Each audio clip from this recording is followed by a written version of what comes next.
Bernardo, nós estamos aqui com um tema muito especial, que é falarmos um pouquinho sobre o livro de Atos, mas antes da gente entrar nesse tópico, queria que você falasse aí com nossos ouvintes quem é Bernardo. Eu conheço você bem, mas talvez os nossos ouvintes não conhecem você. Pode falar um pouquinho da sua carreira aí acadêmica, o que você está fazendo em termos pastorais, de onde você está falando? Vamos lá, sou Bernardo Cho, casado com Roberta, pai de Isabela e Rafael, 8 e 4, respectivamente. Atualmente dou aula no Seminário Teológico Servo de Cristo, na qualidade de professor titular. As matérias incluem tudo aquilo que diz respeito à teologia bíblica e exegese, hermenêutica, enfim, do Novo Testamento.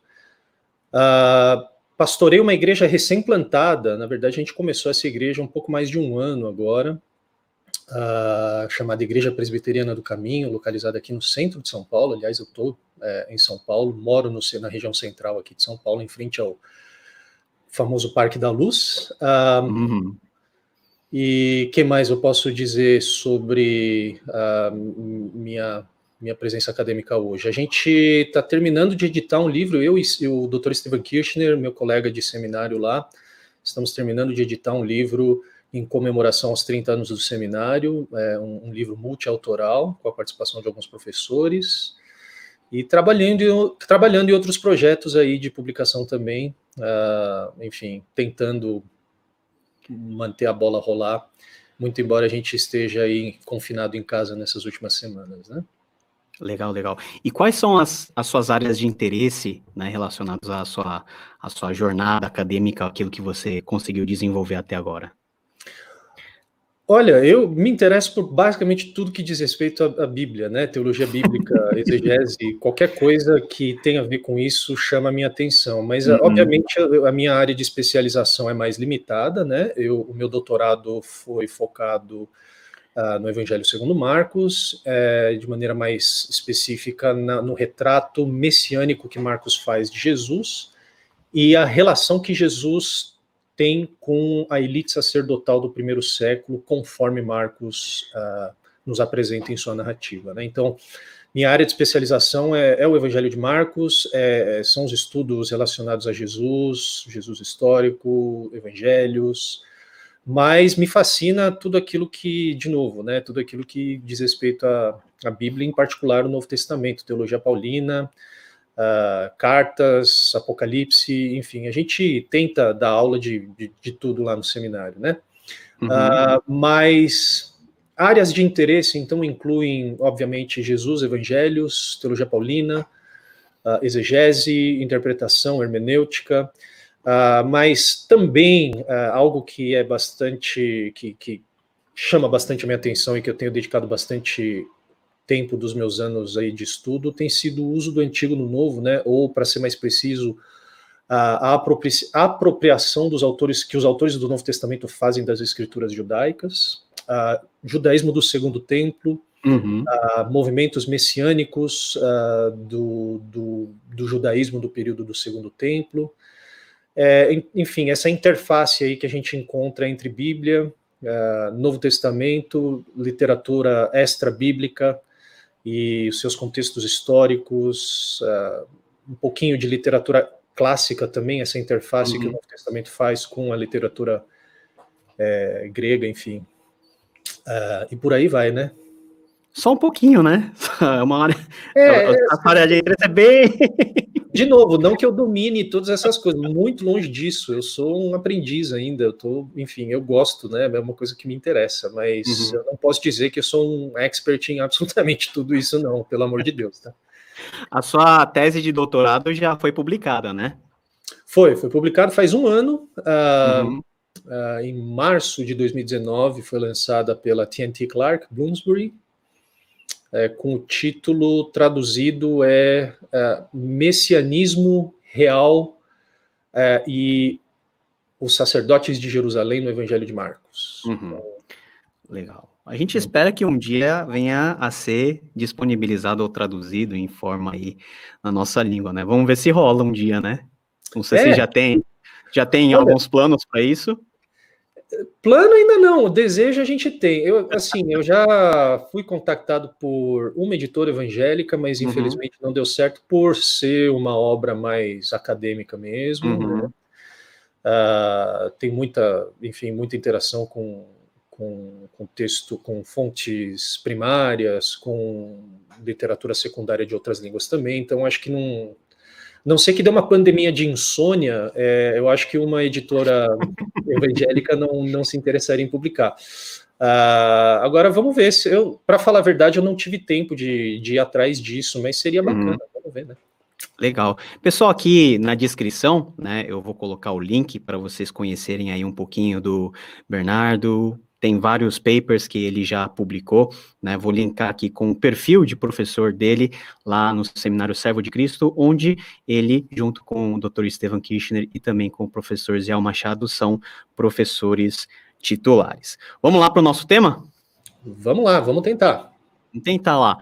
Porque, né, quando a gente fala em Atos, tem tantas coisas que nós temos aí como estereótipo desse livro, né, Atos como um livro missionário, Atos como um livro que pode ser ou não usado como paradigma para a igreja, mas parece que Atos também está interessado em um aspecto mais, vamos dizer assim, relacional, né, onde dentro da narrativa nós vemos um crescendo em que os judeus convertidos ao cristianismo e mais tarde os gentios que vão se convertendo pelo ministério de Filipe, de Paulo, eles vão tendo meio que alguns tipos de encontros e chega um momento onde esse encontro tem que ser decidido se é algo legal ou não, se os judeus cristãos recebem eles como cristãos, sei lá, ou como judeus, tem toda essa discussão. Por que dentro de Atos esse relacionamento entre esses dois grupos é tão importante? Eu estou presumindo que seja importante, mas se não for também você pode discordar.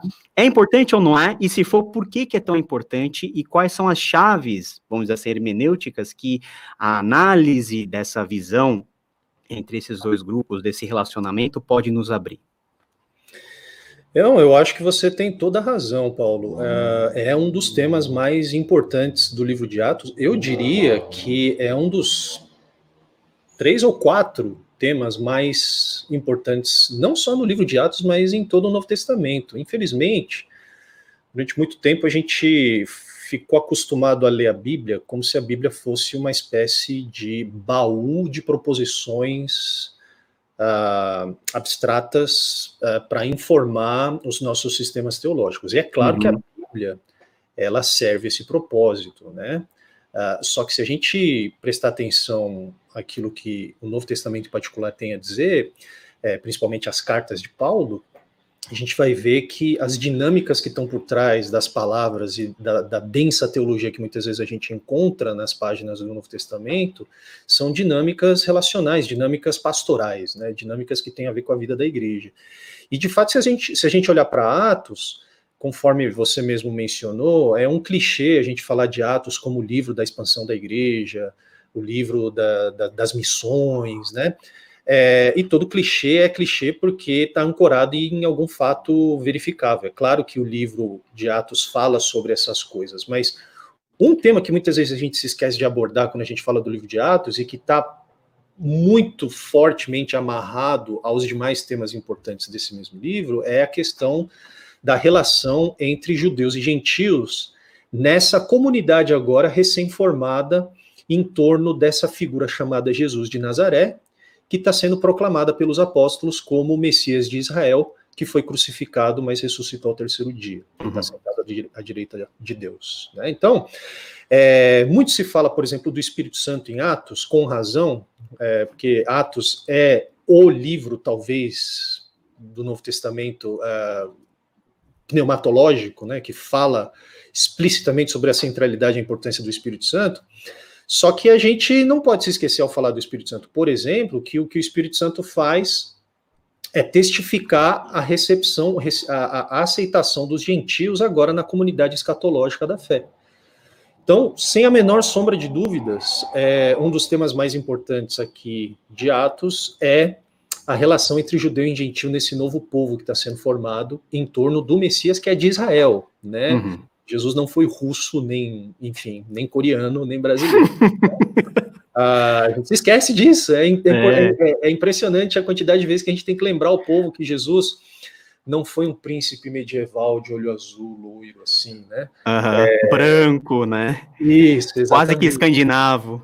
Exato, Jesus é o Messias de Israel, ele é, enfim, o rei, conforme prometido nas escrituras judaicas, né? Uhum.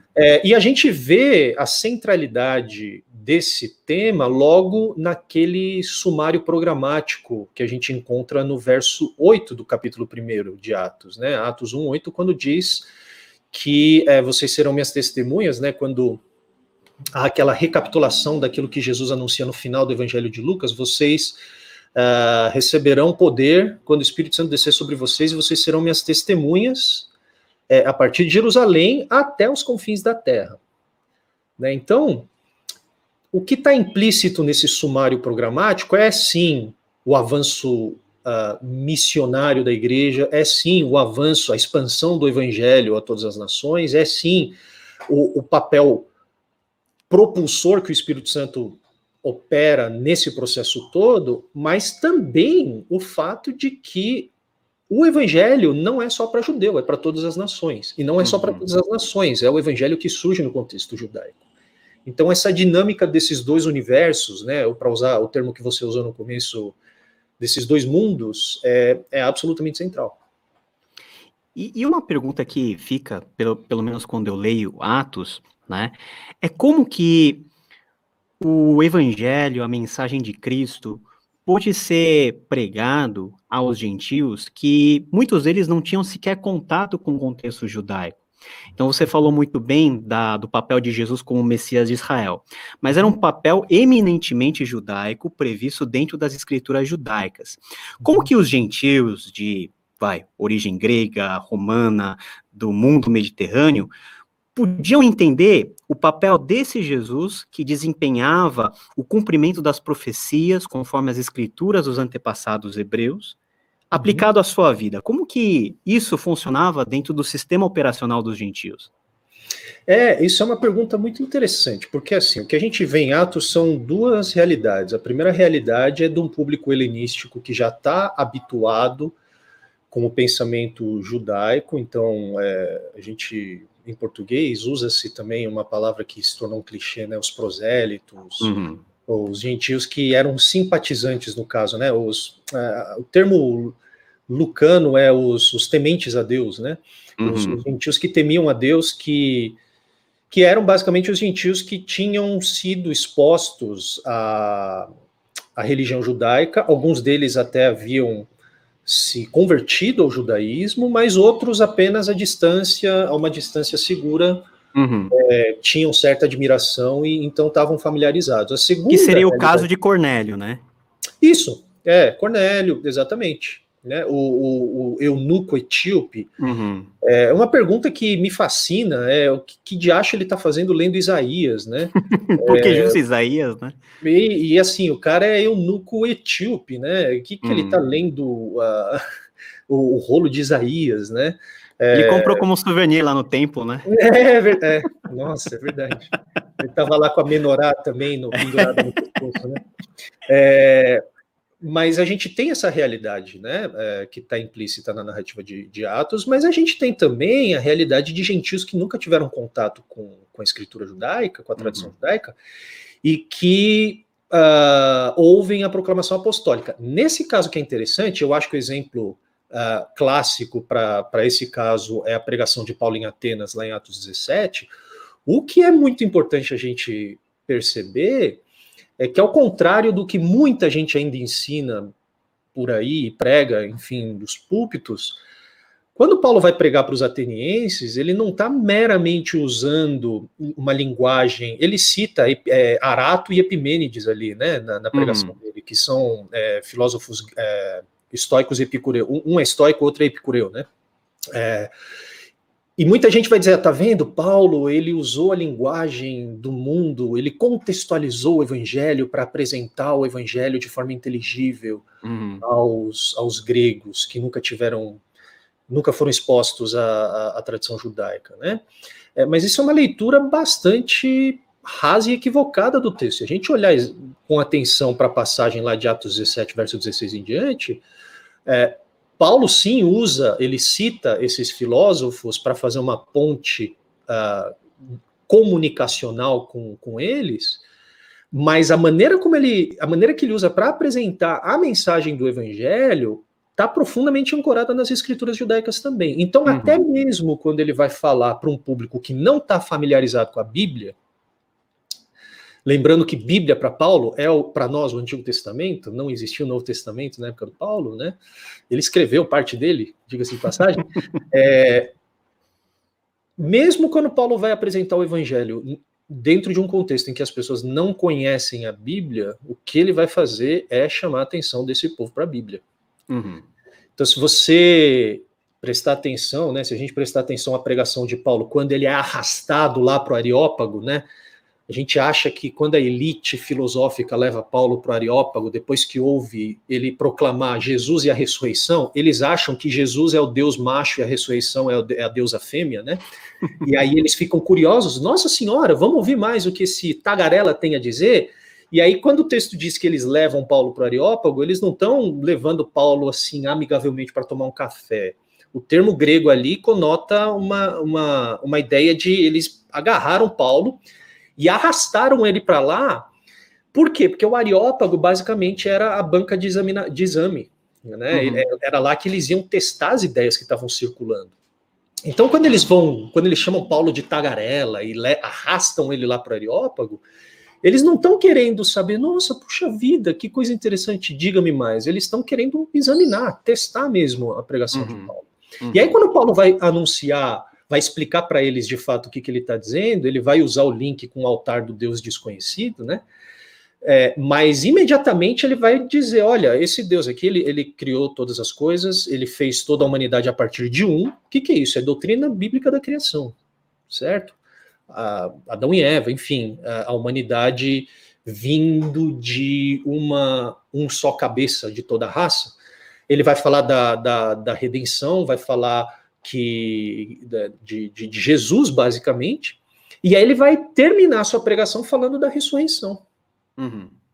Então, assim, é um fato inegociável para os apóstolos que, mesmo que eles estejam pregando para um público que não sabe de nada, eles precisam saber, então. Por quê? Porque para o judeu, e todos os apóstolos eram judeus, para eles, o Antigo Testamento não era meramente um livro de onde eles podiam simplesmente pensar versos, textos prova, para justificar aquilo que eles tinham a dizer. A Bíblia, a escritura judaica, para os apóstolos era a própria matriz conceitual. Tudo eles enxergavam a partir daquilo. E se você quisesse entender qual é esse evangelho que eu prego, você tem que colocar o mesmo óculos que eu estou usando, a mesma lente que eu estou usando, que é a lente da narrativa de Israel.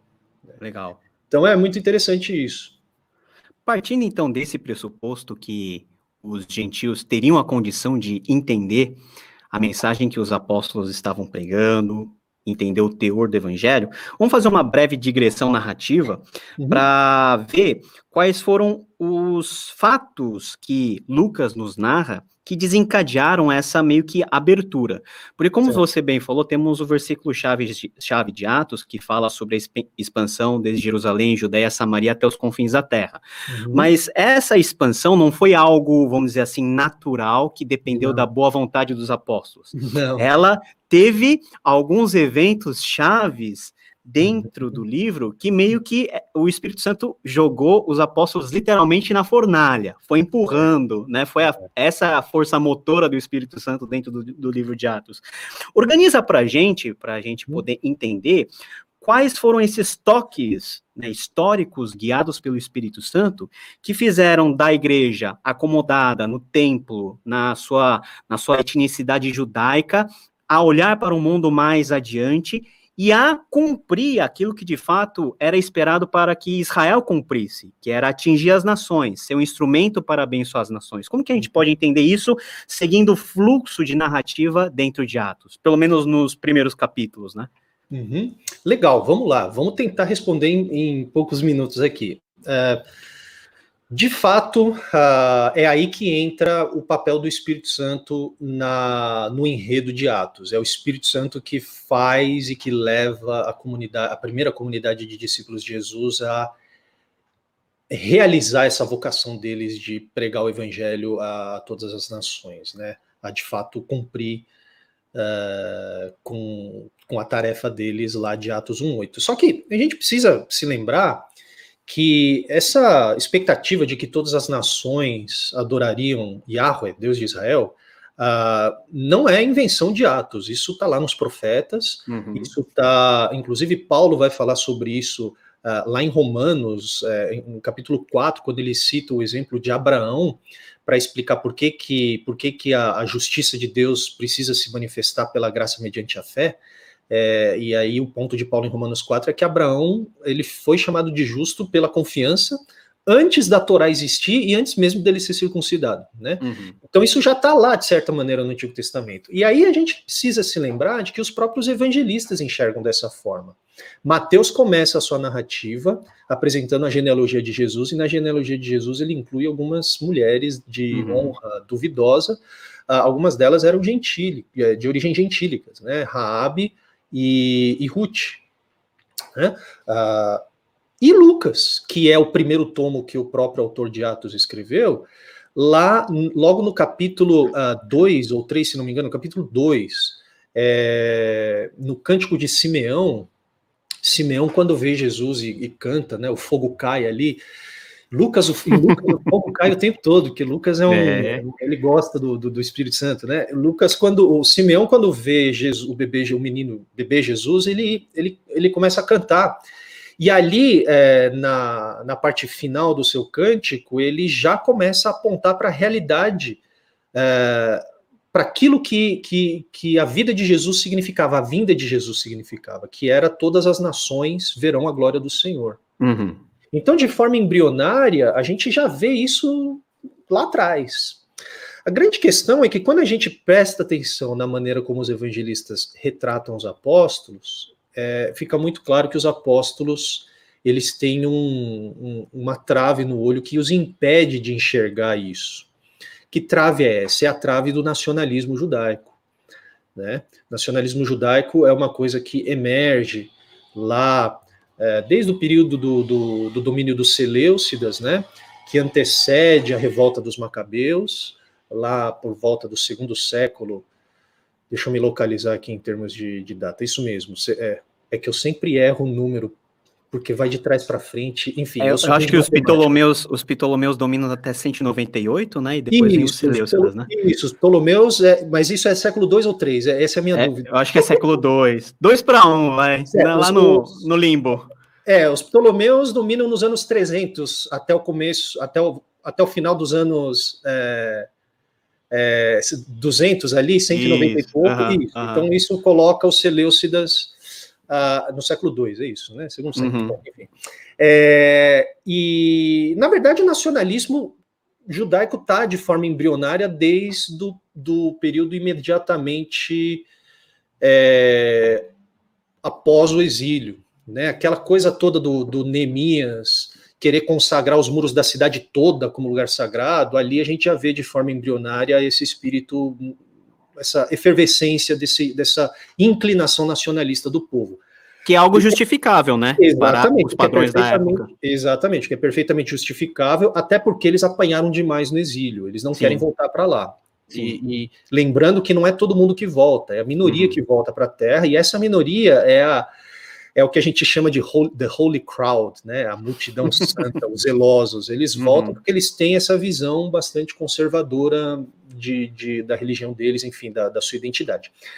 E isso, queira ou não, acaba durando muitos e muitos anos, até que, quando a gente chega na época de Jesus, Pompeu já invadiu ali a Palestina, os romanos já dominaram a Palestina, e esse espírito nacionalista já está muito bem sedimentado no imaginário, enfim, na imaginação dos judeus ali que viviam naquela região, né? Então, Não é à toa que é na virada das eras que a gente encontra o surgimento de alguns movimentos literalmente messiânicos, o pessoal se reunindo ali em torno do Rio Jordão para organizar revoltas. Então Jesus não foi o primeiro a ser considerado o libertador pelas multidões. Aliás, é por isso que as autoridades estão muito preocupadas com ele, porque além de ser galileu, e sempre esses movimentos surgem na Galileia, né?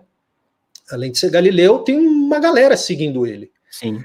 Então o pessoal fica muito ansioso. Agora, eu preciso voltar para a pergunta inicial sua, né? Como é que a gente vê isso acontecer? O que acontece é que quando Jesus morre na cruz, todo mundo dispersa. Só que uma coisa que o pessoal que faz matéria comigo lá no seminário sabe disso, que a gente gasta bastante tempo explicando essa questão. Quando Pedro nega Jesus diante daquela serva, no pátio ali do sumo sacerdote, ele não nega Jesus porque ele está com medo. Isso é um mito que a gente perpetua nos nossos púlpitos. Pedro não nega Jesus porque ele está com medo. Ele acabou de cortar a orelha do soldado lá no jardim, quando Jesus foi preso, e eles estavam em minoria. Certo? Os soldados estavam em maioria, ele saca a espada e ele corta a orelha do soldado. Agora, ele não queria cortar a orelha, eu acho que ele errou a mira, ele queria acertar a testa do sujeito, né? Por que Pedro faz isso? Porque ele tem certeza absoluta que Jesus é o Messias conforme o nacionalismo judaico da sua época havia imaginado. Então, quando ele se vê naquela situação, ele fala, chegou a hora, vamos lá, mestre, é agora, Rabi, saca a sua espada também. Só que o que ele vê, em contraste, é esse a quem ele havia pouco tempo atrás chamado de Messias, se entregando voluntariamente para morrer na cruz. E aí o mundo dele vira de ponta cabeça. Então, quando a mulher acusa Pedro, olha, você é um dos mesmos e tudo mais, e Pedro fala, não conheço esse homem, em grande medida ele estava falando a verdade, porque ele não estava reconhecendo Jesus. O Messias que ele imaginava era o Messias militarista do Salmo de Salomão, capítulo 17. Né? O Salmo de Salomão é um texto pseudepigráfico, mas importantíssimo para a gente entender esse negócio de expectativa messiânica do primeiro século. O Salmo de número 17 fala que o Messias, filho de Davi, esmagaria a cabeça dos ímpios como um oleiro esmaga um vaso de barro. Ele teria um cetro de ferro. O Salmo de Salomão 17 usa linguagem explicitamente de Salmo 2, né? Essa ideia do rei militarista, né? E aí o mundo deles vai por água abaixo, né? Tudo aquilo que eles tinham investido vai pelo ralo. Até que no terceiro dia, Jesus aparece a eles ressurreto. Aí a ficha cai. Aí a chave vira na cabeça dos discípulos. Quando a gente chega em Atos, a gente já tem esse, digamos assim, esse contexto já estabelecido, só que eu imagino que na cabeça dos discípulos a ficha vai caindo aos poucos. Tanto é que no final ainda dos evangelhos, os discípulos ainda estão perguntando, mestre, é agora que o Senhor vai restaurar o reino a Israel e tudo mais? Então eles ainda... Atos abre assim, né? Exatamente. Então você vê que isso, na verdade, é muito... do ponto de vista pastoral, é muito bacana, né? Porque se eles que andaram com Jesus demoraram tanto para entender, então eu acho que há esperança para nós, né? Que com certeza caminhamos com Jesus. E aí o que acontece é que Pedro precisa receber esses chacoalhões da parte do Espírito Santo e ele precisa entender que a inclusão dos gentios no povo escatológico que está sendo reconstituído em torno do Cristo ressurreto deve ser uma realidade histórica. E aí, para mim, eu acho que o checkmate vem na conversão do Cornélio. Porque o que é interessante na conversão do Cornélio é que toda a história que está por trás, ou que antecede e que culmina na conversão do Cornélio, tem tudo a ver com essa pergunta que você fez. Porque Pedro está jejuando em Jope, né? O que eu acho interessante é que Jope é o lugar para onde Jonas fugiu, no Antigo Testamento, né? Eu acho isso, enfim, curioso. E ele está jejuando, e aí quando se jejua, normalmente se tem alucinações, né? Visões, né? E aí, brincadeira, pessoal, eu tô só brincando, tá? No contexto que Pedro está jejuando, ele tem aquela visão dos animais, né, que descem no manto e Deus fala, come. E é muito interessante a reação do Pedro. Quando Deus fala para ele, come, ele fala, tá amarrado. Você não sabe que eu sou judeu, zeloso, né? Para com isso, eu não vou comer. E 3 vezes Deus precisa falar para ele, precisa mandar ele comer. Aí batem na porta. A outra ironia é que Pedro está hospedado na casa de um cara chamado Simão, se não me engano, curtidor, que mexe com pele, mexe com sangue, ele não tem problema nenhum de estar lá na casa desse cara. E aí ele fica sabendo de um tal de Cornélio que está pedindo para ele ir lá falar com ele. Aí quando ele chega na casa do Cornélio, é muito legal. Pedro leva uma equipe, né, missionária junto com ele. Quando ele entra na casa do Cornélio, a primeira coisa que o Pedro fala é, olha, você sabe muito bem que eu sou judeu, nem devia estar aqui. Né? Olha a estratégia evangelística do Pedrão, né? Não muito boa, né?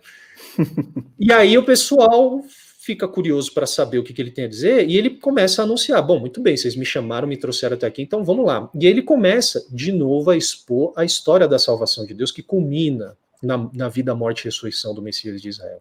O que é fascinante é que Pedro sequer termina de pregar direito, ele nem manda o pessoal abaixar a cabeça para orar, né? Ele termina o sermão, ele não tem nem tempo de falar, vamos curvar as nossas faces agora e meditar.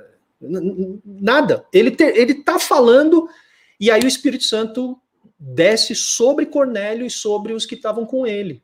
Ele estava no segundo ponto ainda. Exatamente, né? Já pensou? Quantas vezes isso acontece nas nossas igrejas, né? Mas enfim, o erro é achar que tem que acontecer. Na verdade, essa passagem não é normativa. Né? É uma das passagens mais abusadas, enfim, historicamente por algumas igrejas, né? Algumas tradições.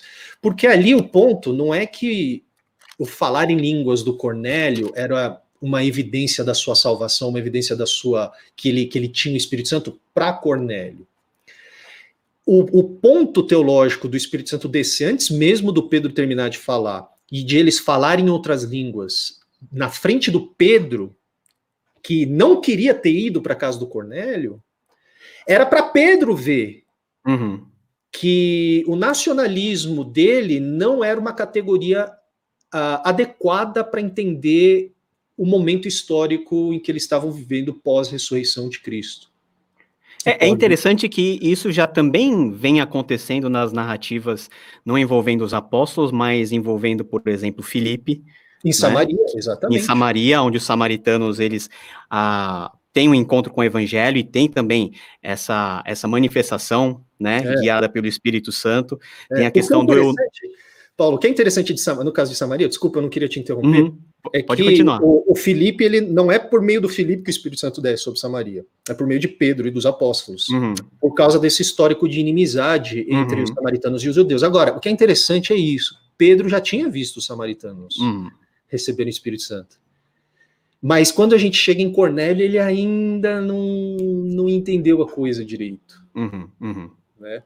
Desculpa, você estava falando aí. Não, era justamente mais ou menos isso que eu queria dizer.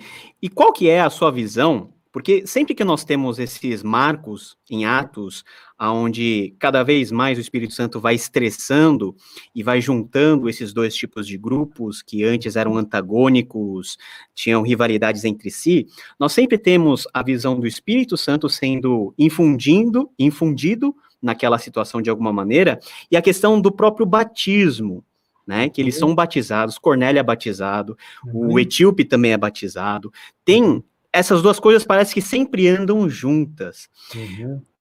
E o batismo, ele já é uma cerimônia que já está presente dentro da tradição judaica, como formas de purificação, toda aquela história. João Batista já fazia o batismo também, mas parece que há um novo sentido que é colocado sobre o batismo, nesse contexto que parece que esse ato que acontece do descer das águas, meio que confirma visualmente aquilo que o Espírito Santo já está fazendo, de juntando de dois povos, formando um só, e tornando visivelmente aquele que era gentil e longe e apartado das promessas de Deus, como já povo de Deus. É um desdobramento, por exemplo, Paulo vai desenvolver isso em Gálatas, em Romanos, enfim. E você disse que os apóstolos ainda não tinham isso muito claro na cabeça, que isso foi um processo. Enfim, então, como que aconteceu, então, esse processo até os apóstolos terem a plena convicção de que, ok, os gentios podem entrar, a porta foi aberta para eles, e a gente precisa fazer alguma coisa, então, para essa nova igreja que emerge de um contexto judaico, centrado em Jerusalém, e agora um cristianismo que vai se expandindo para além das fronteiras da própria Judéia, alcançando a Síria, na Antioquia, e aí começa a entrar Paulo, sabe? O cenário narrativo começa a ficar mais complexo. Como que isso vai se caminhando nessa direção? Eu acho que a chave para a gente entender isso é o lugar do Espírito mesmo, essas experiências de recepção do Espírito pelos gentios, né? A gente falou sobre Pedro agora, a questão do Cornélio, né? O episódio lá com Cornélio, o episódio de Cornélio, a importância desse episódio fica mais evidente ainda lá em Atos 15, no Concílio de Jerusalém, quando eles estão, os líderes da igreja estão tentando decidir o que nós fazemos com esse bando de comedor de feijoada que está fazendo parte agora e frequentando as nossas reuniões. Vamos circuncidá-los ou não? E o que está por trás da ideia de circuncidar é basicamente isso, eles têm que virar judeu ou não. Será que Deus aceita os gentios como gentios dentro da aliança, ou eles têm que virar judeus? Pedro vai dar o exemplo do Cornélio. Ele vai dizer, não, senhor, ele recebeu o Espírito Santo, eu nem terminei de falar, o Espírito Santo desceu sobre ele. Quem somos nós para exigir que eles se tornem judeus? E é exatamente esse argumento que Paulo usa em Gálatas. Você mencionou Gálatas agora há pouco, mas o problema principal por trás de Gálatas é a influência dos judaizantes, daqueles da parte do Tiago, né, os jacobitas, que descem lá naquele episódio de Antioquia e tudo mais, e eles estão querendo judaizar os Gálatas. Eu ia falar galacianos, não, são os Gálatas. Aí parece que é de outro planeta. Isso. Não, eram os Gálatas, né? E o que é interessante é que quando a gente chega no ponto central do argumento de Paulo, no capítulo 3 de Gálatas, a pergunta que Paulo faz é: ó Gálatas insensatos, quem vos enfeitiçou, tarará, foi pela lei que vocês receberam, tal. E aí ele coloca no verso 3 o Espírito no centro da discussão. Olha só o que ele diz. Será que vocês são tão insensatos que, tendo começado pelo Espírito, querem agora se aperfeiçoar pelo próprio esforço? Na verdade, verso 2, gostaria de saber apenas uma coisa, foi pela prática da lei que vocês receberam o Espírito. Então, o Espírito é absolutamente crucial nesse processo de estabelecimento dos gentios como membros co-herdeiros, para usar a palavra de Paulo lá em Efésios, co-herdeiros, co-membros, co-participantes da família de Deus, sem precisar se tornar judeu. E aí, a mesma coisa que acontece com Pedro, com Cornélio, Paulo tem essa mesma experiência, só que diversas vezes nas viagens que ele faz. Então, quando ele vê a turma confessando Jesus, queimando o livro de feitiçaria, lá em Éfeso, e recebendo o Espírito, quando Paulo olhou aquilo, ele falou, gente, é isso aqui. O Espírito de Deus está descendo, sendo derramado sobre os gentios. A coisa já está acontecendo. Isso significa que Deus já aceitou essa galera como filhos, como membros da sua eclesia. O que é interessante é que a eclesia, o pessoal gosta de falar de eclesia, né? Eclesia, vem do grego ekkaleo, chamados para fora, aquela coisa toda. Né? São as famosas falácias, né? Isso, exatamente. Falácia da etimologia, né? O que a turma se esquece é que o termo eclesia é o termo da Septuaginta. Tradução grega do Antigo Testamento usa eclesia para falar de Israel. E Atos vai falar de eclesia para falar desse Israel inclusivo agora. Desse Israel escatológico, que alcança as nações.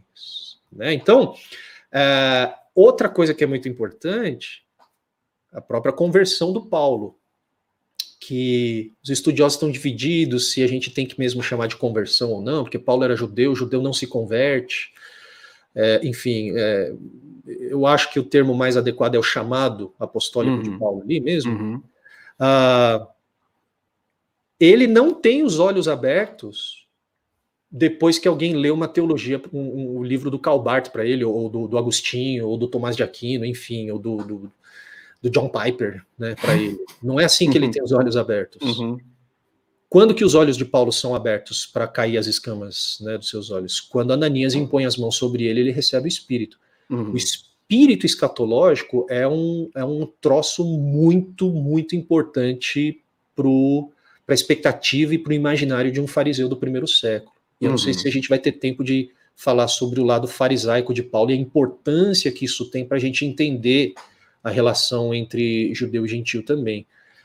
Mas Paulo foi o cara certo, ele era o nota 10 da geração dele. E Deus precisa pegar um cara desse para dizer, pessoal, o Espírito Santo desceu sobre os gentios antes deles serem circuncidados. É pela fé, pessoal. Precisava ser um cara como Paulo. Né? Não, o interessante, né? A gente vai ter um desdobramento desse episódio para desenvolver esse lado do farisaísmo de Paulo e todas as questões decorrentes, falar sobre a circuncisão e chegar no ponto aí do Concílio de Jerusalém. Mas pegando o ponto importante que você falou, e eu acho que é a espinha dorsal desse nosso episódio, ou seja, o papel do Espírito Santo. Esse papel, ele dependendo da tradição da qual nós estamos falando, se é uma tradição mais conservadora ou uma tradição mais pentecostal, muitas das discussões que giram em torno da presença do Espírito Santo em Atos está relacionado, primeiro, a uma força motora ou dinamizadora que leva a igreja a fazer missões. Esse é um lado. Do outro lado, nós temos uma ênfase ou uma não ênfase na questão dos dons espirituais, daquilo que acontece na igreja de forma visível, por exemplo, o falar em línguas. Mas, quando nós analisamos a partir dessa perspectiva que nós estamos conversando, parece que o Espírito Santo tem uma missão muito mais crucial e muito mais complexa, e por que não muito mais difícil, de pegar dois povos, dois mundos completamente antagônicos, com sistemas operacionais, um é Windows e outro é Mac, os dois não se conversam, e algo tem que acontecer no meio para que os dois se transformem em um, e não é um novo, é um que já é decorrência e continuação daquele povo chamado por Deus, por meio do chamado de Abraão em Gênesis capítulo 12. Então o Espírito Santo, ele tem esse papel crucial, não é verdade? Como que a gente pode, de forma prática e pastoral, a gente pode muito bem falar assim, não, mas isso aconteceu lá, no contexto onde os judeus tinham uma rixa com os gentios, hoje o mundo está globalizado, todo mundo se aceita, a igreja é inclusiva, será que é mesmo? Né? Hoje, o Espírito Santo tem o mesmo ministério, porque Deus não muda, e ele faz a mesma obra. Qual é a obra que, à luz de Atos, ela é importante e ela é essencial para a igreja viver, né, guardadas as devidas proporções, esse tipo de convergência que houve naquele primeiro século? Porque hoje nós estamos lidando com vários mundos, com várias tribos, com várias etnicidades, com vários níveis sociais, enfim, é uma multiplicidade de coisas. Como que a gente pode viver, pelo menos, essa realidade de dois Deus formar um? Essa é a pergunta de $1 milhão, né? E eu acho que é essa pergunta que Paulo está respondendo em quase todas as suas cartas. Na verdade, assim, o que Atos nos apresenta é um retrato de como isso acontece do ponto de vista histórico, da expansão do evangelho e de como o evangelho, por meio do Espírito que atua, por sua vez, por meio da proclamação apostólica, dá à luz, engendra essa comunidade escatológica formada por judeus e gentios em torno do Messias de Israel, que é o cumprimento da lei dos profetas, o cumprimento, o ponto culminante de todas as promessas, o clímax de toda a história da salvação e da redenção do cosmo, iniciada por Deus lá em Gênesis. Tá? Uhum. Agora, as dinâmicas concretas, a química da coisa, a gente não encontra muito em Atos. A gente encontra alguns episódios que sugerem qual que era essa realidade. Então, Atos 6, quando tem aquela briga por conta das refeições diárias entre as viúvas helenistas e judias, né? Mas se a gente quiser ter uma janela para como essa obra do Espírito Santo se parecia no dia a dia, no nível do chão mesmo, a gente tem que ir para as epístolas. E aí a gente vai ter uma surpresa interessante, porque eu já mencionei isso no começo, mas a gente está acostumado a enxergar as epístolas paulinas como sumas teológicas. Não são, gente.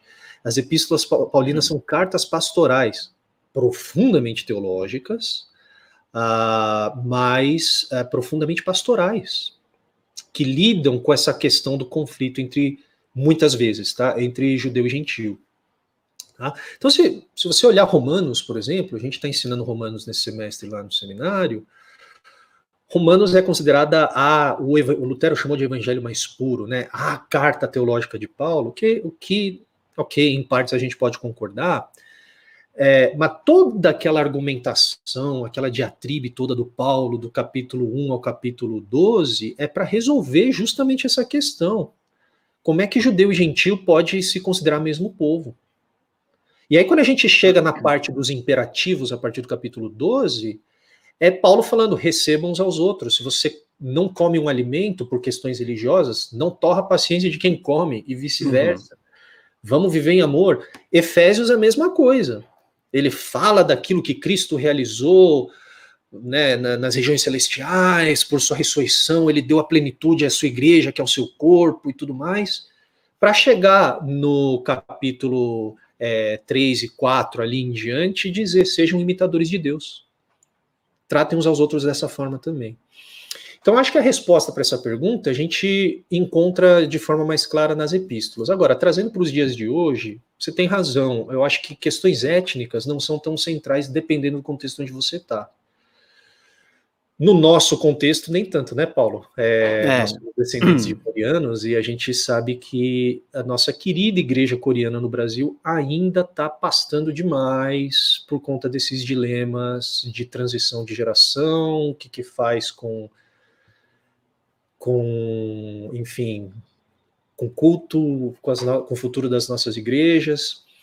Só que o fato é que, nesse caso, tem algumas igrejas que se esqueceram que são igrejas por causa do evangelho e não por causa da etnia, né? Tem muita igreja que é mais étnica do que cristã, se é que você me entende. E aí eu acho que o caso é a gente voltar para a mesma abordagem que Paulo adota nas suas cartas e lembrar de que o que nos define como povo é o evangelho, é a graça de Deus revelada em Cristo Jesus, é a presença do Espírito entre nós, e não etnia, né? Agora, em igrejas que não enfrentam essa realidade de diferença étnica, eu acho que o desafio hoje tem a ver com partido político, com posição ideológica, né? Hoje, se você é de esquerda, você literalmente é endemoniado, e se você é de direita, você também é literalmente endemoniado, dependendo de onde você está. Né? Depende da perspectiva, né? Então, hoje a galera é mais bolsonarista do que cristã, mais lulista do que cristã. Enfim, eu tenho as minhas posições, as minhas opiniões políticas, e enfim, mas eu colocar isso acima do evangelho é cometer o erro dos judaizantes, mutatis mutandis, guardadas as devidas proporções, né? O que nos define é a mesa do Senhor, né? E esse é o poder da mesa do Senhor. Que se a gente voltar para o primeiro século, a mesa do Senhor é judeu que não gostava de gentio outrora, partiu o mesmo pão com ele, e gentio que não gostava de judeu outrora, partiu o pão com ele. A gente não pode se esquecer que não é só o judeu que não gostava do gentio, o gentio também não considerava o judeu como ser humano às vezes. Considerado Mas, meio que uma raça bizarra, né? Por causa das suas práticas e crenças. Exatamente. Eles faziam chacota dos judeus, e, enfim, era uma semi-raça, né? Uhum. E aí vem essa proclamação apostólica que diz que nós somos coparticipantes, co-herdeiros, o muro de inimizade foi quebrado, não precisa circuncidar para ter comunhão. É muito forte isso, na verdade. Né? Uhum.